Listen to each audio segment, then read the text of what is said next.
నల్గొండ పట్టణంలో ఒకే కుటుంబానికి చెందిన నలుగురు మృతి చెందిన ఘటనలో కొత్త విషయాలు వెలుగులోకి వస్తున్నాయి. నలుగురిని హత్య చేసినట్టుగా పోలీసులు ఇప్పటికే ప్రాథమిక అంచనాకు వచ్చినట్టుగా తెలుస్తోంది. ఒకే కుటుంబానికి చెందినటువంటి మహమ్మద్ సుల్తాన్, అతని భార్య హసీనా, కుమారుడు ముజామిల్, కూతురు అఫ్సర్లను అతి కిరాతకంగా హత్య చేసినట్టుగా పోస్టుమార్టం రిపోర్టులో వచ్చినట్టుగా తెలుస్తోంది.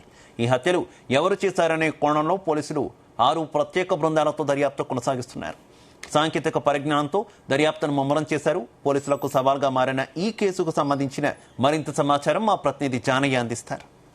పట్టణంలో కలకలం సృష్టించినటువంటి నలుగురి మర్డర్ కు సంబంధించి పోలీసులు అయితే విచారణ అయితే కొనసాగిస్తున్నారు. వేగవంతంగా దర్యాప్తు కూడా కొనసాగుతుంది. ముఖ్యంగా ఈ మరణాలకు సంబంధించి హత్యగా కూడా ప్రాథమిక నిర్ధారణకు వచ్చినట్టుగా కూడా తెలుస్తుంది.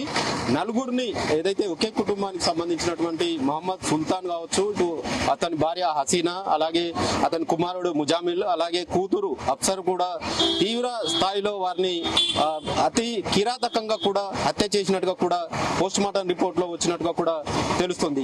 ఈ మర్డర్ కు సంబంధించి ప్లాన్ ప్రకారమే చేశారనేది కూడా పోలీసులు విచారణ అయితే కొనసాగిస్తున్నారు. ముఖ్యంగా ఈ మర్డర్లకు సంబంధించి ఎందుకు హత్య చేశారు, ఏ కారణంతో చేశారనే కోణంలో పోలీసులు అయితే దర్యాప్తును వేగవంతం చేస్తున్నారు. ఈ మరణాలకు సంబంధించి డీజీపీ కూడా ఇప్పటికే నల్గొండ పోలీసులకు పలు సూచనలు చేసినట్టుగా కూడా తెలుస్తుంది. ఈ హత్యకు సంబంధించి దర్యాప్తును వేగవంతం చేయాలని చెప్పి ఆదేశాలు ఇవ్వడంతో 6 బృందాలను ఏర్పాటు చేసి ఈ హత్యకు సంబంధించినటువంటి నలుగురు హత్యకు సంబంధించినటువంటి దర్యాప్తు అయితే కొనసాగిస్తున్నారు. ముఖ్యంగా మర్డర్ ఏదైతే హత్యకు జరిగినటువంటి ఆ ఇంట్లో క్లూస్ టీమ్ కావచ్చు, ఇటు ఫింగర్ ప్రింట్స్ తో పాటు ముఖ్యంగా 4 రోజుల తర్వాత బయటపడినటువంటి వారి హత్యకు సంబంధించి మృతదేహాలు కుళ్ళిన స్థితిలో ఉండడంతో కొంత ఏదైతే పోస్ట్ మార్టం రిపోర్ట్ కావచ్చు, ఇటు ఫోరెన్సిక్స్ సంబంధించినటువంటి నివేదిక వచ్చిన తర్వాత పూర్తి స్థాయిలో ఎలా జరిగిందనే విషయం పైన కూడా కొంత క్లారిటీ వచ్చే అవకాశం ఉంది. ముఖ్యంగా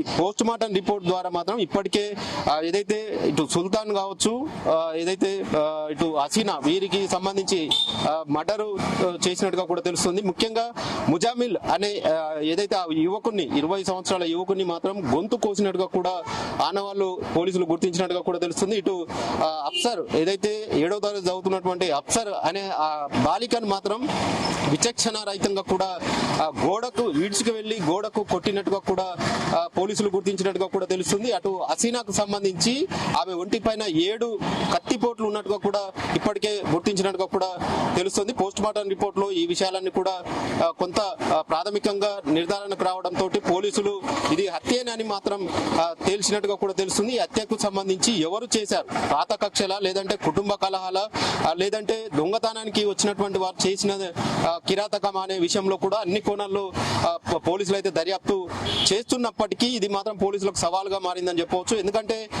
ఇంట్లో శుక్రవారం రాత్రి 12 గంటల వరకు కూడా వారి ఇంట్లో ఉన్నటువంటి వారి సెల్ ఫోన్లు కూడా ఏదైతే లొకేషన్ కు సంబంధించి ట్రేస్ అవుట్ చేశారు, ఫోన్ కాల్స్ కు సంబంధించి చివరిగా ఎవరితో మాట్లాడారు అనే విషయం పైన కూడా పోలీసులు సాంకేతికంగా కూడా అన్ని వివరాలను సేకరిస్తున్నారు. ముఖ్యంగా శుక్రవారం రాత్రి వీరు హత్యకు గురి కాబడ్డారు. ఇది కూడా అర్ధరాత్రి 1 తర్వాత కూడా ఈ మర్డర్ జరిగినట్టుగా కూడా తెలుస్తుంది. ముఖ్యంగా ఈ మర్డర్ కు సంబంధించి పోలీసులు ఇప్పటికే 8 మందిని అదుపులోకి తీసుకొని విచారిస్తున్నట్టుగా కూడా తెలుస్తుంది. మరోవైపు ఈ హత్యలో దాదాపుగా 13 మంది పాల్గొన్నట్టుగా కూడా కొంత ప్రచారం సాగుతుంది.